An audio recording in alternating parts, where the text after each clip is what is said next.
हिंदी पाठशाला में आप सभी विद्यार्थियों का बहुत बहुत स्वागत है। आज मैं आपके सम्मुख महादेवी वर्मा जी द्वारा रचित हिमालय से कविता के महत्वपूर्ण काव्यांशों की व्याख्या लेकर उपस्थित हुई हूँ, जो सांद गीत नामक कविता से लिया गया है। तो स्टार्ट करते हैं आज का वीडियो। इस कविता में हिमालय की चीर महानता का वर्णन किया गया है। यह भारत का प्रहरी ही नहीं बल्कि आर्थिक समृद्धि का स्रोत भी है। कवित्री का इससे भावनात्मक लगाव है।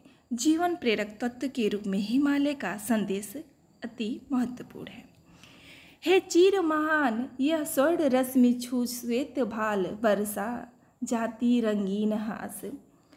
प्रस्तुत कविता में हिमालय का गाथा का वर्णन किया गया है। हे चीर महान अर्थात महानता का, हिमालय की महानता का वर्णन करते हुए कवित्री ने कहा है कि हे हिमालय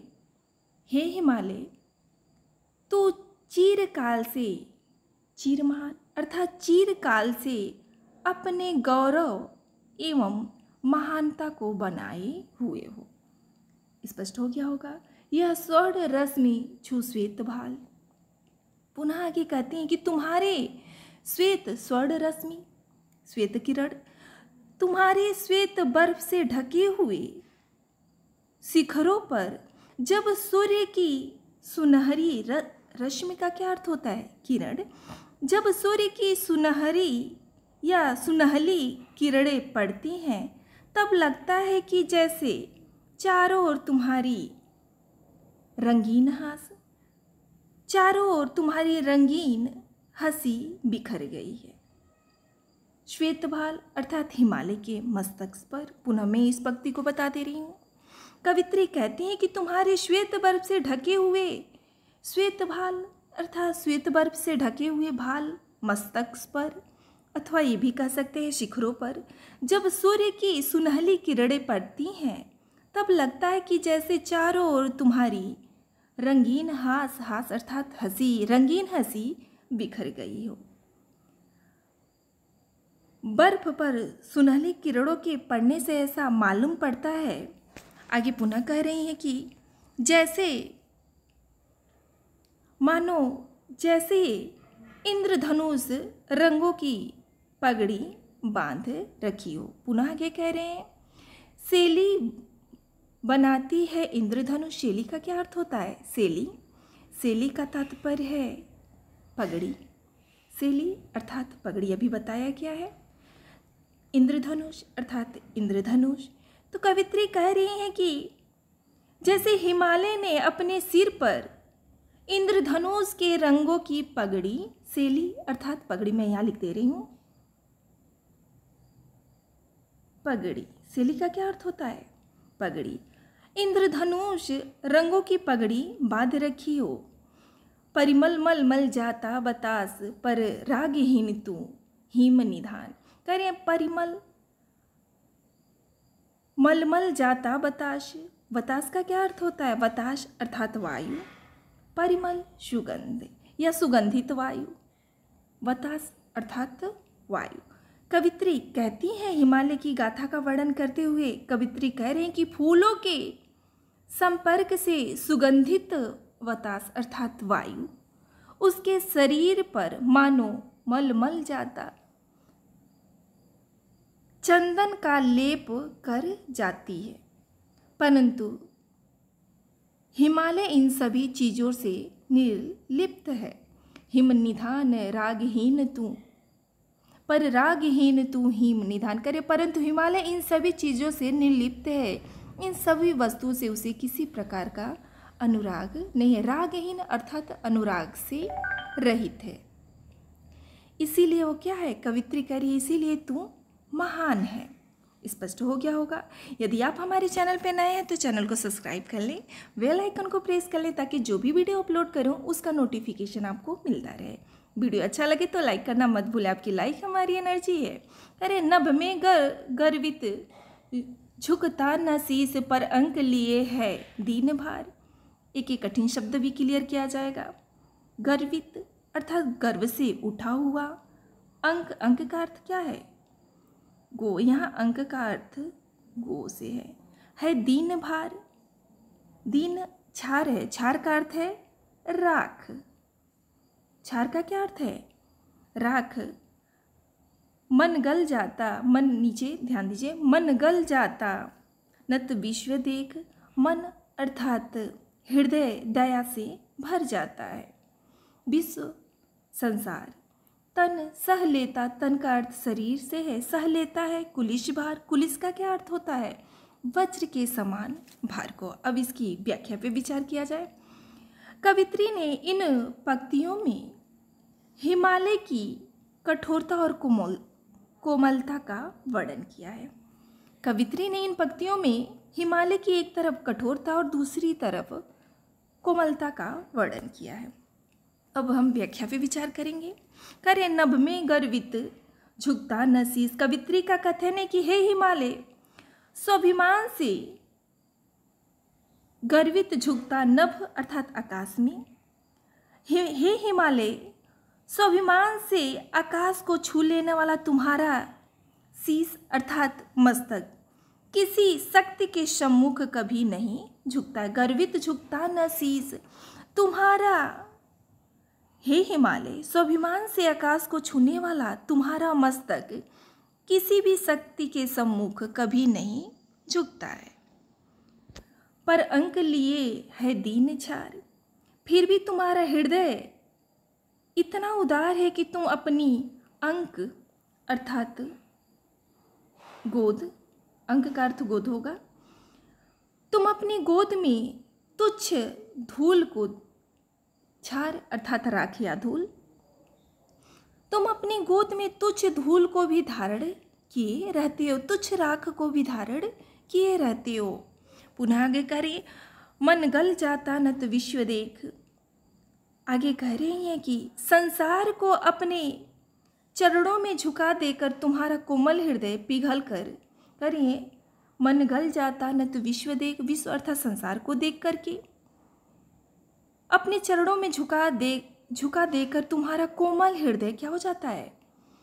मन गल जाता, तुम्हारा कोमल हृदय पिघलकर सरिताओं के रूप में प्रवाहित होने लगता है। अर्थात जो नदियाँ दिख रही हैं वह नदियाँ मानो, कवित्री को ऐसा प्रतीत हो रहा है कि मानो हिमालय का हृदय पिघलकर नदी के रूप में प्रवाहित होने लगा है, सरिता के रूप में प्रवाहित होने लगा है। पुनः आगे करें, हे हिमालय, तुम अपने शरीर पर कुलसित भार, हे हिमालय, तन सह लेता है कुलसित भार, हे हिमालय, तुम अपने शरीर पर वज्र के आघात साकर भी विचलित नहीं होते।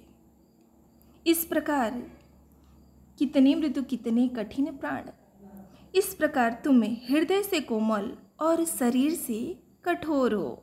कवित्री कह रही है इस प्रकार तुम हृदय से कोमल और शरीर से कठोर हो। ध्यान दीजिए, ये वाला प्रसंग मोस्ट इम्पोर्टेंट है। यहाँ से लेकर और नीचे की ये तीनों पंक्ति मोस्ट इम्पोर्टेंट है। आगे हम बढ़ेंगे। टूटी है तेरी कब समाधि, झंझा लौटे सतहार हार। झंझा अर्थात आंधी, सत का अर्थ होता है 100। तो कवित्री कह रहे हैं कि प्रस्तुत पंक्ति में कवित्री महादेवी वर्मा ने हिमालय की दृढ़ता तथा उसके हृदय की कोमलता का सुंदर चित्रण इन पंक्तियों के माध्यम से किया है। महादेवी जी कह रहे हैं कि हिमालय को एक समाधि स्थल योगी के रूप में देखा है। वे उससे कहती हैं कि हे हिमालय, टूटी है तेरी कब समाधि, झंझा लौटे सतहार हार। अर्थात हे हिमालय, सैकड़ों आंधी तूफान तुझसे टकराते हैं और तुम्हारे दृढ़ता के सम्मुख हार मानकर लौट जाते हैं। टूटी है तेरी कब समाधि, पुनः मैं एक बार बता दे रही हूँ। यहाँ कवित्री महादेवी वर्मा जी कह रहे हैं कि हिमालय को एक समाधि स्थल योगी के रूप में देख रही हैं और कहती हैं कि हे हिमालय, सैकड़ों आंधी, सत अर्थात सैकड़ों, झंझा अर्थात आंधी अथवा तूफान तुझसे टकराते हैं और तुम्हारी दृढ़ता के सम्मुख हार मानकर लौट जाते हैं। पुनः आगे करें, वह चला दृगों से किंतु निर्दृग, दृग का अर्थ होता है आँख या अथवा नेत्र। तुम्हारे दृढ़ता के सम्मुख हार मान के लौट जाते हैं, किंतु तुम अविचलित भाव से समाधि में ली रहते हो। और पुनः आगे कह रही हैं, वह चला दृगों से किंतु नीर अर्थात जल, जल का परिवाची है। सुनकर जलते कड़ की पुकार, सुख से विरक्त दुख में समान। पुनः आगे कवित्री कह रही हैं, इतनी बड़ी सहन शक्ति और दृढ़ता होने पर भी तुच्छ धूल के जलते कड़, सुनकर जलते कड़ की पुकार, यहाँ से स्पष्ट होगा अर्थात तुच्छ कड़ की, धूल के जलते कड़ की करुण पुकार सुनकर तुम्हारी आंखों से, दृगों से, तुम्हारी आंखों से करुणा के आंसू जलधारा बनकर बहने लगती है। अथवा ये भी हो सकता है, करुणा की पुकार सुनकर तुम्हारे आंखों से, नेत्रों से जलधारा बहने लगती है। सुख से विरक्त दुख में समान, तुम सुख और दुख में एक समान रहते हो। तुम्हारी सुख भोग में आसक्ति नहीं है। सुख से विरक्त अर्थात तुम सुख से विरक्त हो, अर्थात तुम्हारी सुख में आसक्ति नहीं है। तुम सुख और दुख में एक समान रहते हो। यह समत्व की भावना तुम्हारी उच्चता का द्योतक है। कवित्री कह रही है कि समत्व की भावना तुम्हारी उच्चता का द्योतक है। स्पष्ट हो गया होगा। मेरे जीवन की आज मूक तेरी छाया से हो मिलाप, तन तेरी साधकता छूले मन ले करुणा की थाहना। इसके आगे भी आप डबल स्टार लगा लीजिए। हाँ, मोस्ट इम्पोर्टेंट है, डबल स्टार भी इसे रखिए। मेरे तन जीवन का आज मुख, मुख का क्या अर्थ होता है? मुख अर्थात जो चुप्पी साधे रहे या शांत रहे, चुप रहे। कवित्री करिए साधकता, साधकता शब्द आया है, आपको दिक्कत दे सकता है। साधकता का अर्थ होता है साधना का गुण। अब हम इसकी व्याख्या पे विचार करेंगे। प्रस्तुत पंक्तियों में कवित्री हिमालय की महानता का वर्णन करती हुई अपने जीवन को हिमालय के समान ढालना चाहती है।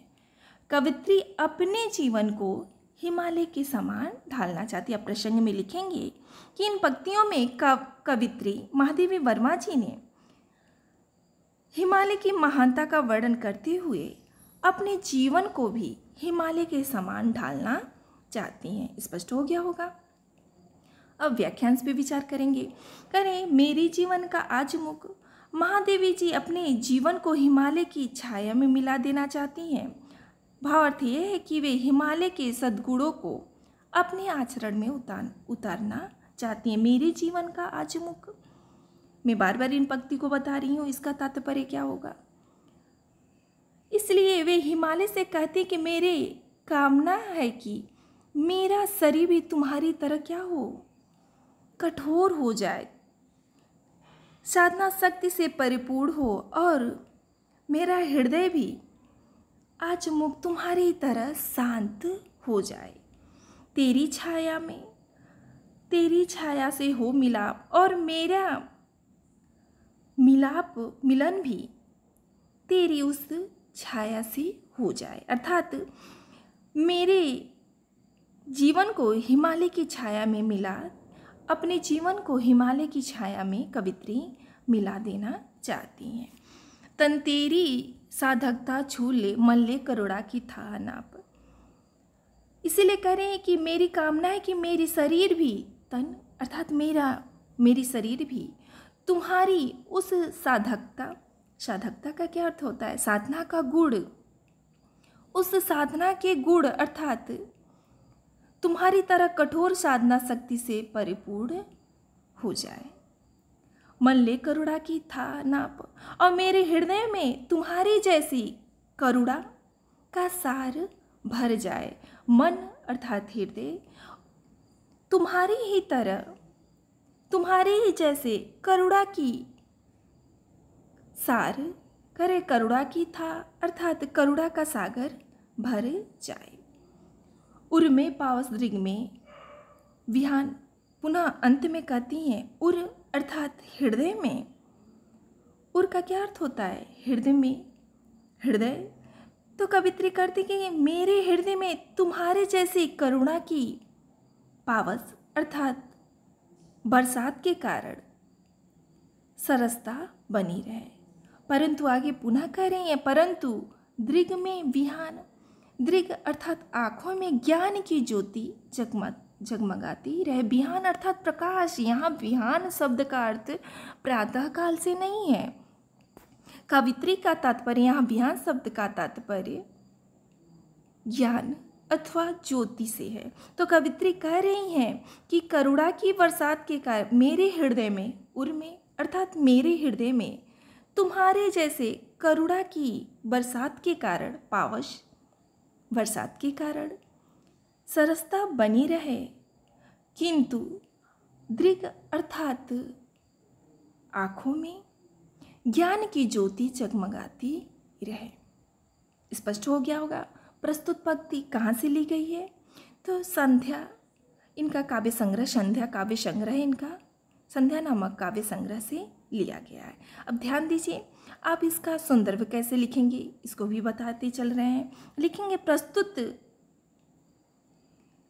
काव्य हिंदी की महान कवित्री महादेवी वर्मा द्वारा रचित संध्या गीत नामक ग्रंथ से या काव्य संग्रह से लिया गया है, जो हमारी पाठ्य पुस्तक हिंदी के काव्य खंड में हिमालय शीर्षक नाम से संकलित है। स्पष्ट हो गया होगा। आज बस इतना ही। बहुत जल्दी आपकी कविता का अन्य व्याख्या लेकर उपस्थित होंगे। तब तक के लिए आप समस्त विद्यार्थियों से इजाज़त चाहेंगे और यहीं अपनी वाणी को विराम देंगे। धन्यवाद।